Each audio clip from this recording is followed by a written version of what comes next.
जन्मशताब्दी निमित्त बाळासाहेबांचा 80% समाजकारण 20% राजकारण जे त्यांचा मूलमंत्र होता, त्या माध्यमातून या ठिकाणी आरोग्याचे उपक्रम असतील, शैक्षणिक उपक्रम असतील, त्याचबरोबर जे आपल्याला वर्षभर जे उपक्रम राबवायचे ते जन्मशताब्दी वर्षानिमित्त लोकाभिमुख कल्याणकारी योजना त्या राबवल्या जातील।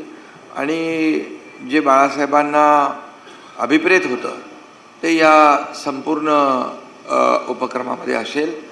आणि त्याचबरोबर मी एवढंच सांगतो की आता वचननामा आम्ही त्यांचाही पाहिलेला आहे, त्या वचननाम्यामध्ये हा कुठलाही हिंदुहृदय सम्राट बाळासाहेब ठाकरे यांचा उल्लेखही नाही साधा।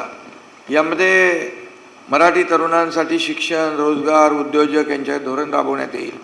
त्याचबरोबर महापालिका रुग्णालयाच्यात जे मी मगाशी सांगितलं, बाळासाहेब ठाकरे वैद्यकीय विद्यापीठ उभारण्यात येईल।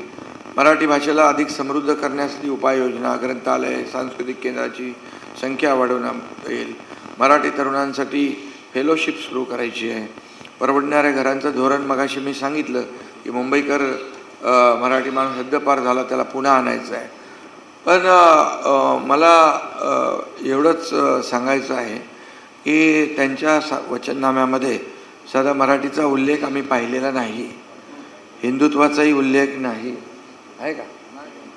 आणि बाळासाहेब ठाकरे यांचा जन्मशताब्दीचा उल्लेखही नाही, त्यांना विसर पडलेला आहे। त्यामुळे मी सांगेन की आता आमचा वचननामा तर आम्ही सगळ्या कल्याणकारी योजना, विकासाचा अजेंडा घेऊन आम्ही पुढे चाललो आहे।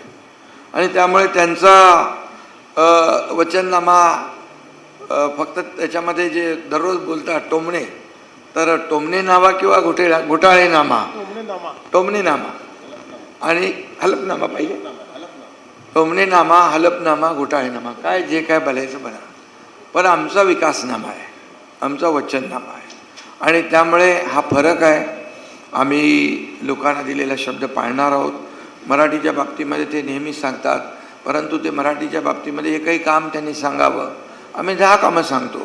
त्यांचे पुतना मावशीचं प्रेम आहे आणि म्हणून फक्त निवडणुकीमध्ये ते उतू येतं। पण आम्ही कायमस्वरूपी मुंबईतल्या मराठी माणसाच्या मागे, मुंबईकरांच्या मागे सरकार उभं राहिलेलं आहे। आता आशिष शेलार यांनी एक सूचना या ठिकाणी केलेली आहे, मराठी सिनेमांना हक्काचा सिनेमा